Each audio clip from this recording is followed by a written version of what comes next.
The currently declared development targets are fuel and CO2 savings, where these are possible in connection with an increase in driving dynamics. One possibility to save fuel and CO2 is by driving at low engine speeds, in other words, changing up through the gears as early as possible. To this end, engine developments are marked by downsizing and downspeeding. Downsizing is all about generating more torque from less capacity. Downspeeding means that as high a torque as possible is available at as low an engine speed as possible. These two development targets are mainly achieved by a highly efficient forced induction and a reduction in the number of cylinders.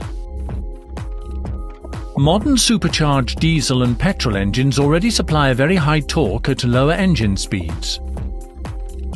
The trend is towards even higher torque at even lower engine speeds. An engine characteristic like this enables low engine speed and therefore fuel-saving driving, while maintaining good acceleration. However, this increase in torque, mostly combined with a restriction to 4 or 6 cylinders, leads to the rotational speed irregularities in the engine, particularly at low speed, being much greater.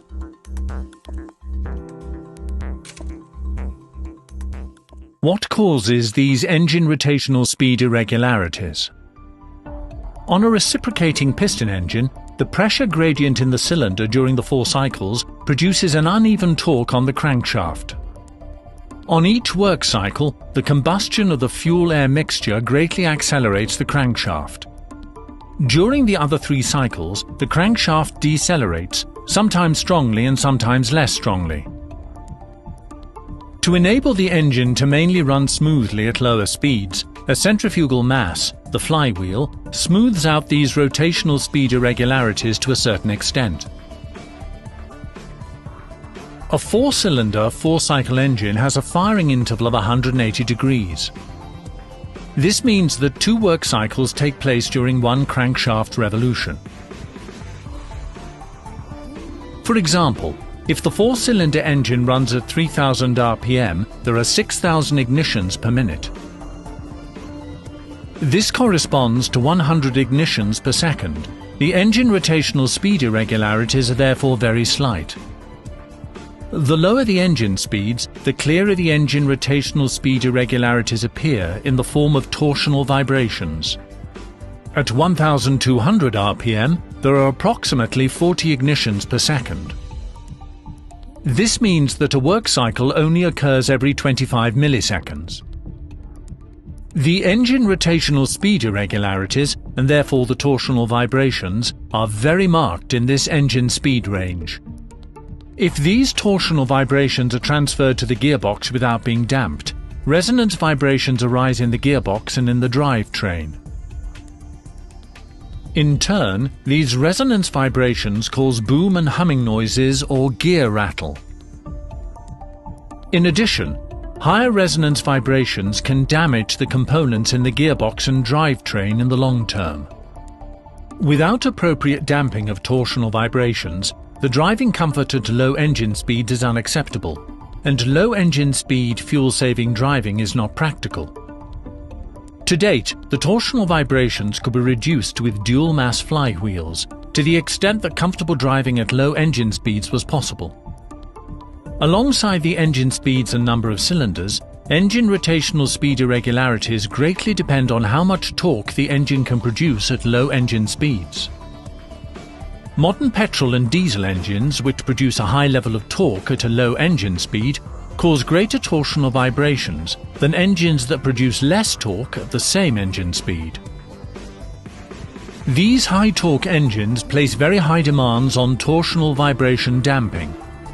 These engine vibrations can no longer be satisfactorily eliminated using conventional dual-mass flywheels.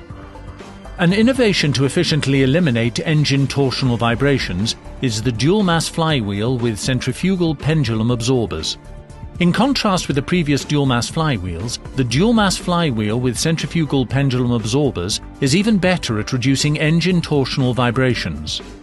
It is suited for the torque characteristic and the torsional vibration behavior of modern engines and reduces the lower limit of the usable speed range of the engine. This means that fuel and CO2 savings are possible.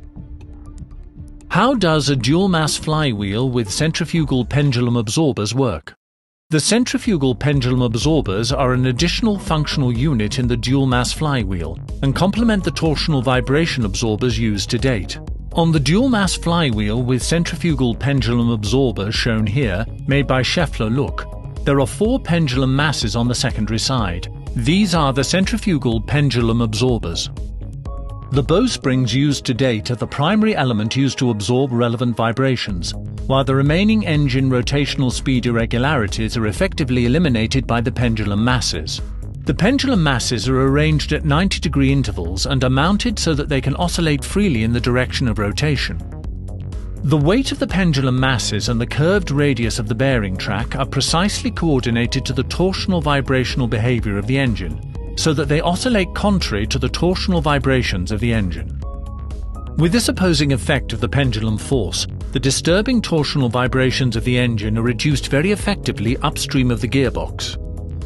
At low engine speeds, when the disturbing torsional vibrations are particularly high, the pendulum swings are correspondingly large and so work effectively against the torsional vibrations of the engine. Here for comparison are the vibrations on the secondary side without the centrifugal pendulum absorber technology.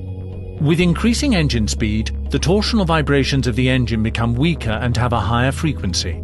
Due to the interplay of pendulum force and the curved shape of the pendulum bearing, the pendulum swings also become less severe and have a higher frequency. The counter vibrations adjust smoothly to fit with the engine speed until an engine speed is reached where there are no longer any noticeable torsional vibrations. Dual-mass flywheels with centrifugal pendulum absorbers cannot be differentiated from dual-mass flywheels without centrifugal pendulum absorbers purely by their external appearance. However, it is entirely possible to externally differentiate using the extremely typical noise behavior. Because the pendulum masses are mounted very loosely, they cause noises which can be used to detect that this is a dual-mass flywheel with centrifugal pendulum absorbers. Here we can see the flange with the 4 pendulum masses and how they can move loosely within their guides.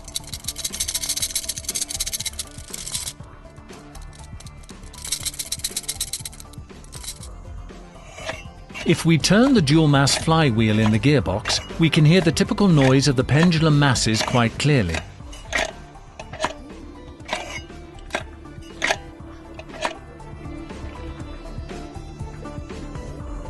If the dual-mass flywheel has been removed and it is rolling on a rubber mat, it sounds a little different.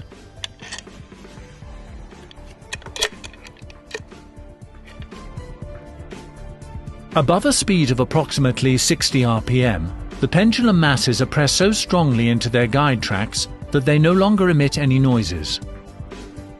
However, it may be possible to hear noises for a short time when stopping the engine.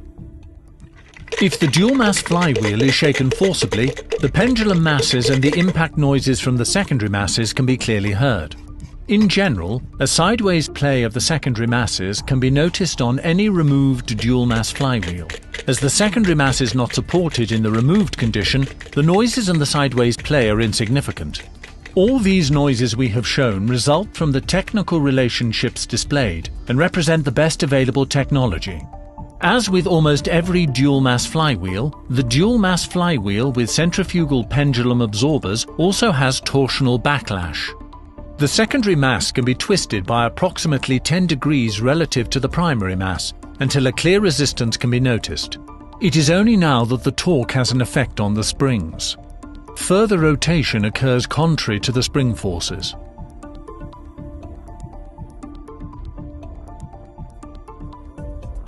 As this relates to a dual-mass flywheel supported in an assembly, the radial play shown here is also normal and is only present once the flywheel has been removed.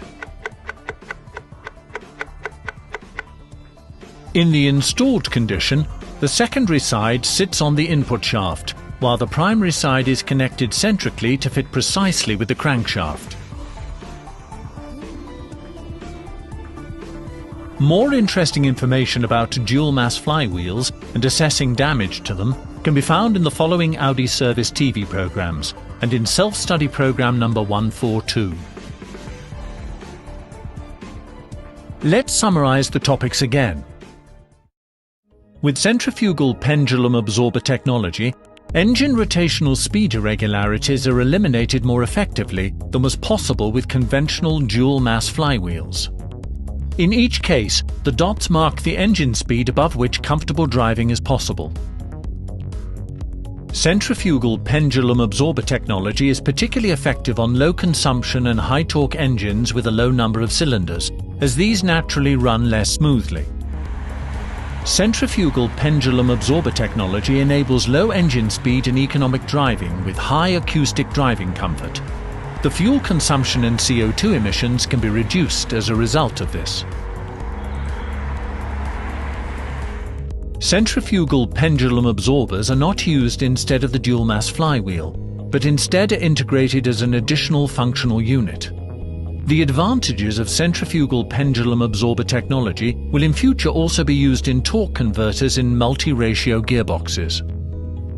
The noises emitted by the dual-mass flywheel with centrifugal pendulum absorbers represent the best available technology and are no reason for complaint. Unfortunately, dual-mass flywheels are frequently the subject of complaints due to these noises and are hence replaced needlessly.